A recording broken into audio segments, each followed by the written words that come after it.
Christ, this book is literally so fucking strange. Hello there, everyone, and welcome back to Canine Cannibalism. Today, we are going to be taking a look at Woom by Duncan Ralston. The book is 129 pages, broken up into 7 chapters. It is a novella, and it is a very short read. Again, like the last book I reviewed, a couple of hours, few hours, you'd be through it.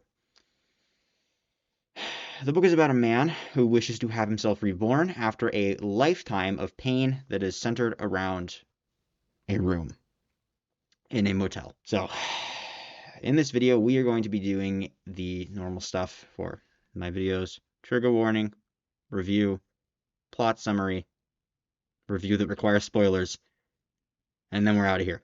So, God, I'm saying so a lot. Jesus. Intro and general description of the book out of the way, why don't we jump into a trigger warning? If you were to pick up a copy of Woom and read it, you would find all of the following. You have your bog standard, run-of-the-mill, gore, torture, mutilation, and death. You also have some genital mutilation throughout, both male and female, and some pretty intense mentions of suicide. It's not descriptions of suicide, but calling back to suicide and talking about suicide, that kind of thing. You also have some miscarriage stuff throughout the book.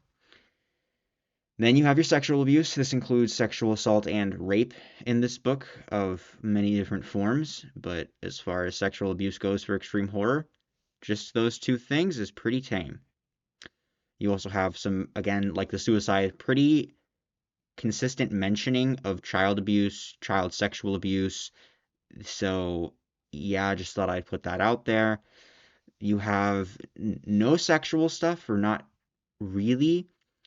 You have shit. Basic mentions of people being peed on, so urine.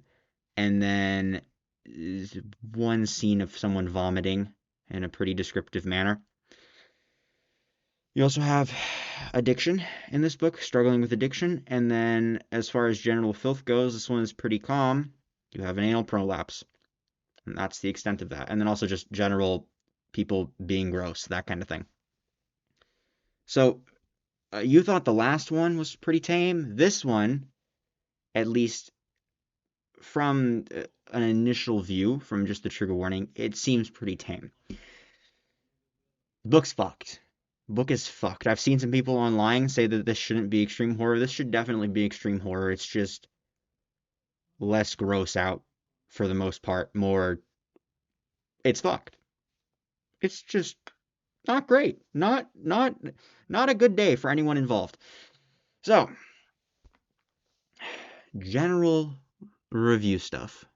The book is broken up into 7 parts, 7 chapters, each of them with an important name, or a name that's important to the story that they tell, rather. This is almost a collection of like short stories, but it's much more interconnected, and they're much more connected to the person telling them than your general anthology in a movie or a collection in writing.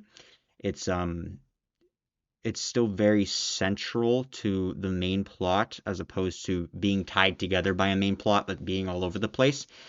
It seems like it is in the beginning, but as you read, you realize it's really not all over the place. It's very specific. So these chapters are as follows. You have Room 6, Cramps, Prolapse, Womb, Smother, Mannequin, and Stillborn Again. Now, all of these chapter names are puns. So Cramps is cram with ps in parentheses. Prolapse is pro with lapse in parentheses. What were the other ones?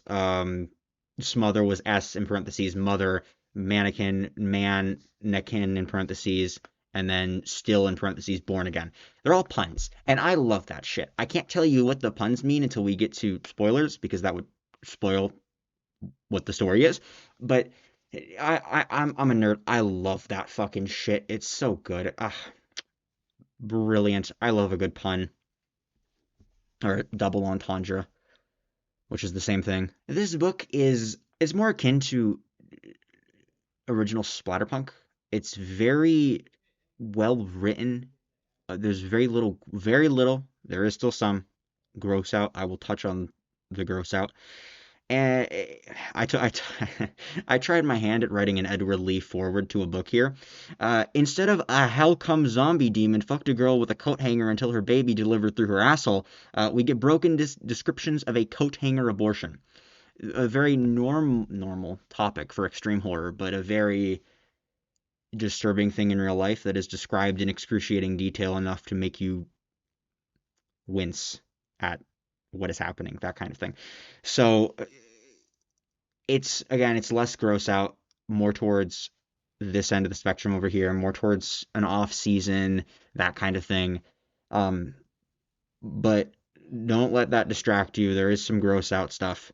We'll touch on it. And yeah, that's pretty much all I can say without getting into spoilers. This is a very good book again. This is a 7 out of 10, very solid 7 out of 10 if I had to rate it.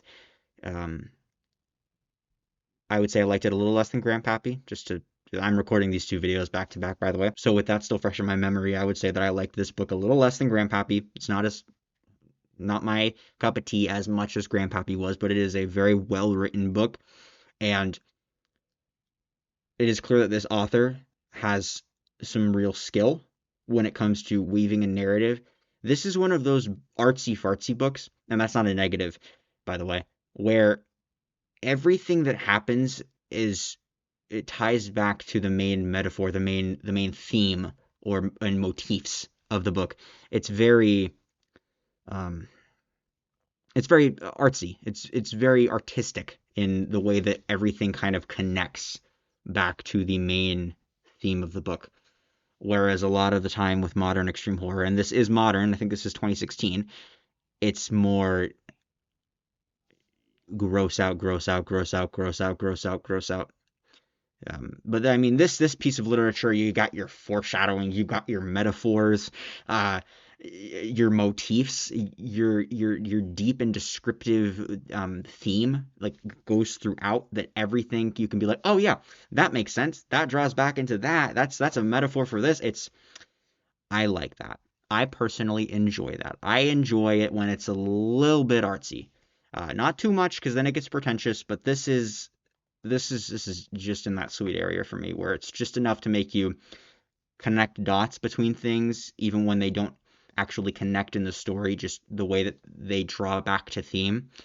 But it's not enough for the author to be huffing his own farts, essentially. So I know I said I can't tell you anymore without spoilers and then proceeded to go on a long fucking speech. But now, genuinely, we have to get into spoilers for me to talk about anything further. And to do that, we're going to begin with a plot summary so that you know what the fuck I'm talking about. So, spoiler warning, right here, obviously, because I'm going to tell you what happens in the book now. But let's get into it. A man named Angel enters a room inside the lonely motel. It is room number 6, and it is where his mother died. He calls up a call agency for a call girl agency, and he hires a plus-size prostitute. The girl, Shyla, arrives, and Angel takes out a series of sex toys that increase gradually in size. So it's like dildo, fist, and then big black uh ceramic cone thing that like goes out to like 12 inches or whatever in diameter. As Angel begins to insert these sex toys into Shyla, slowly stretching her vagina, he begins to tell her stories. The first of which is named Cramps, is in the chapter named Cramps, so Cramps. And it is about a man named Johnny whose girlfriend turns to heroin to escape her demons, essentially. She gets in debt with her dealer, whose name is Juicy, and every time I read that name, I imagined the guy from The Boys Crew. Um, and Juicy enlightens them as to a way that they can get out of this debt. And even though Johnny has fallen out of love with his girlfriend, he doesn't want her to die necessarily. So he agrees to help, and then also just the hassle with the dealer, like knowing who he is and that kind of shit. So he's wrapped up in this, and he agrees to the deal. Essentially, because he is a well-dressed businessman and his girlfriend is a junkie, he has to smother heroin across the America-Canadian border American-Canadian border, because his girlfriend cannot. So he's essentially clearing her debts for her by trafficking heroin for the dealer. And to do this, he is instructed to either stuff it or swallow it. He enters the room 6, the hotel room 6, and he begins swallowing these little baggies of heroin. They're not in condoms, I don't think. I think they are literally just like plastic wrap or whatever. He gets a good portion of the way through before his gut gives out, and he shits a bunch of the bags into the toilet.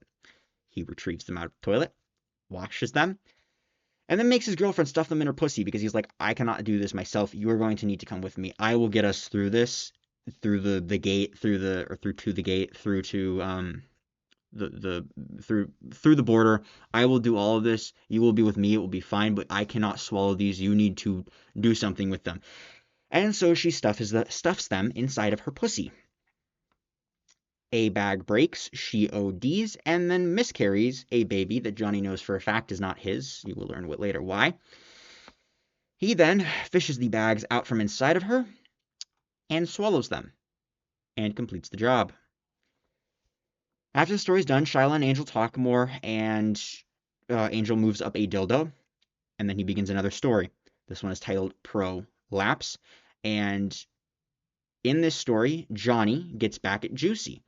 He knows a guy who shoots porn from high school, essentially, and Juicy wants to become a porn star. And so he has Johnny has this porn filmographer friend hit up Juicy and be like, hey, I want you to come down for a shoot today. This will be big for you. They hire a showgirl, and the filmographer stuffs her ass full of what is essentially oobleck with red dye.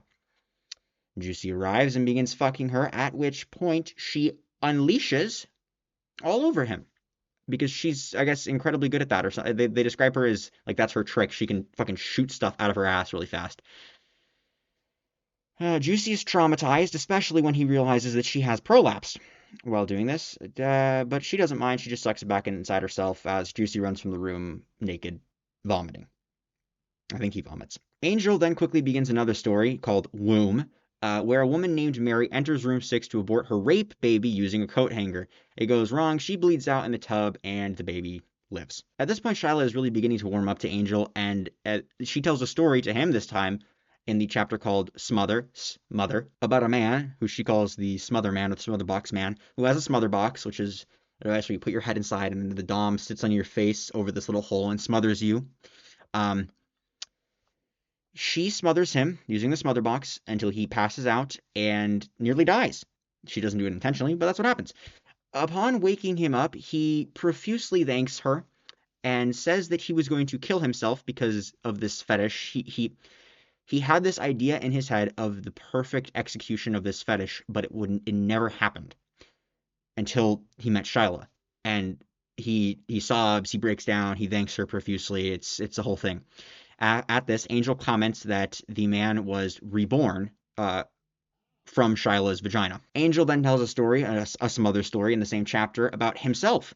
When he was dealing with a lot of anger, he went to a strange newspaper article for help, and these people told him to pull up. He pulls up in an area, they put him in the back of a white van, and then they have him roll himself up inside of a rug, and then they sit on him, essentially smothering him inside of the rug.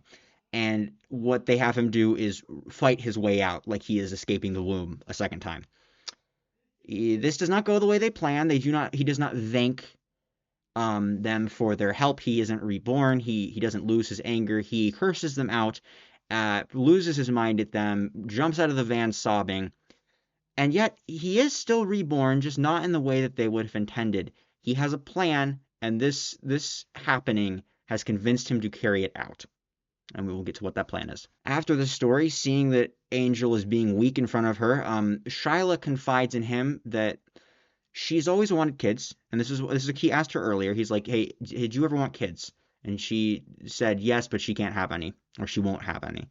And she confides in him that when she was 15, 3 boys took her out into the woods and raped her repeatedly with a baseball bat. And because of the damage done to her cervix, she cannot have children. but she would like to. At this point, Angel is still stretching her vagina wider and wider. He then tells the final story in the fucking chapter named Mannequin about a girl who he loved when he was younger. Her name was Beth, and her mother was the artsy type. Her mother stored a mannequin in her room for safekeeping, essentially just a storage place because their whole house was full of art stuff. And this became Beth's first love. Beth practiced kissing with it. Beth would grind on it, and she was very young when she did all of this and became extremely attached to the mannequin until one day her mother cut it up, put it in an art exhibit, and it was gone. Now this girl is dating Angel, and Angel loves her, and at this point, he thought that she loved him. After prom, they go out to Hotel Room 6 to fuck, essentially. The girl, Beth, knocks him out with chloroform on her panties, and when he wakes up, she is grinding his cock and balls off with a belt sander.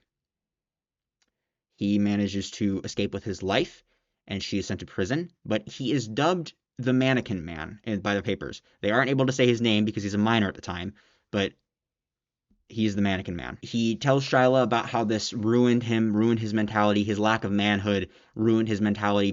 He's tired of people pitying him. It makes him mad and angry, and he feels angry and robbed, and he feels like less of a human. He feels like the Mannequin Man. He feels like he isn't a man. And he's very angry about this. While he is going on this rant to Shyla, he reveals that he is Johnny, and that is his birth name, and that he is also the aborted rape baby that Mary had in the tub. He then takes his pants off and makes Shyla look at what Beth did to him. He knocks Shyla out with some chloroform, and then in an attempt to be truly reborn, to be rid of his anger, to be a new man, he stuffs his head into her vagina, which was the point of his stretching to see if it would fit, and he rips her as he does so. He manages to get his whole head in, but then his chin sticks, I would assume, on her, I guess her pelvic floor muscles are like constricted or whatever, or maybe he gets stuck in her pelvis or on her pelvis, something like that. He gets stuck and he suffocates. Charlotte comes to with a horrible pain down there, and she notices that Angel is sticking out of her, Johnny, rather, is sticking out of her, and that he is purple. She manages to push him out, at which point he begins to breathe again, but it seems as though he is brain dead or comatose or very close to it. She pats his back, rubs him, and realizes that he is essentially at this point her child. He is the child that she always wanted. She makes the promise to him that she will take care of him until he is back to health. She will nurse him and change him and feed him, or I guess that's the same as nursing, whatever. And that he'll stay there in the hotel room until he's all better. At this, Johnny makes a sound. What type of sound is not made clear, but I would assume it is a sound of pain and horror, and the bookends. So let's do a more thorough review of the individual stories themselves. I don't really have a lot to say about the first chapter. I didn't even bother writing it down. It's just, it fills in the beginning. It gives you the setting, where, what, when, why, how, or not necessarily why and how. So cramps, cram, and then psa, so cramming the drugs or into his stomach, and then psa, cramps, because his girlfriend has cramps and then ODs and dies. It's not exactly extreme. I don't think a lot of these stories are necessarily extreme per se. They're just very, very disturbing. Just like I wouldn't consider a lot of the scenes in Off Season extreme, but they're still very disturbing. It is firmly extreme horror, in my opinion. It's just not what you would imagine of a modern extreme horror book. Then you have prolapse, so prolapse, pro because Juicy wants to be a pro, and then prolapse because the showgirl prolapses during the sex act. It's a very funny story. It's more of a genital grinder vibe. I will note, and we will talk about it further, that it is the weakest story of the bunch. You then have Woom, and in this chapter, I didn't even mention it in the plot summary because it's really not important to the book. The or Angel rather, has a speech impediment where he can't pronounce his R's. He pronounces them as was, wawa. So womb, the room, and then also a womb in a woman. It is extremely visceral, but there's very little gross out and gore. It's just disturbing. It's just visceral. I mean, that's the best word to describe it. It elicits a visceral reaction. Then you have smother, so being smothered, and then also more tying back to a womb because Johnny crawls out of the rug, and then also wanting to have a motherly figure, so like a person in control over you, that kind of thing. I also didn't really like that one, but I feel it is very useful to the continuation of the plot. It should be in the book, absolutely. It doesn't feel out of place. I just didn't personally like those stories as much. For mannequin, so mannequin, a man who is also a mannequin, that talks about what it means to be a man, manhood, blah blah blah blah blah blah. The only thing I wrote down for that is what the fuck. And then for stillborn again, so stillborn because he comes out nearly dead the first time and this last time. The only thing I wrote was, okay, then that was interesting because that was interesting. That's really all I can say. Let's talk about prolapse a little bit. Actually, first I'll rank these stories, even though it's really not a collection. I personally, God, this is actually hard. I didn't actually do much thought about this beforehand. I would say I liked Woom the best, just for how visceral it was. I'm not going to bother ranking Room 6. I would say I liked Cramps second best. Again, it was super visceral, and it gives us some backstory, and further further insight into the room. Mannequin is the next best, and then Stillborn again, and then Smother, and then Prolapse. And I will not tell you why the fuck I think Prolapse was kind of stupid. So, Prolapse. This is not a book where I'm going to give it a pass. It's not Genital Grinder. I'm not going to be like, oh, that doesn't have anything to do with the rest of the story, and there's no thematic value to it, but it's okay because it's fucking Genital Grinder. No, this is a book where everything has a purpose. The Prolapse story does not serve the book. Just to even start off this fucking rant I'm about to go on, the tonal whiplash, disturbing story about a unknowing mother ODing and miscarrying, pranking a drug dealer, albeit one that did inadvertently lead to the former mother's death, with fake blood, pranking a drug dealer with fake blood, a horrifically disturbing visceral description of a coat hanger abortion. Like, that shit does not mix. That shit does not mix well, rather. Like, I even wrote down the fucking point of each story and how it ties back to the theme just to further my point. In Cramps, aside from Room 6, which just is setting and scene and some foreshadowing and that kind of stuff, but Cramps, it gives backstory to Johnny's life. So when we finally get the reveal that Angel is Johnny, we have some more information about him. We understand his anger, his rage, why he wants to be reborn.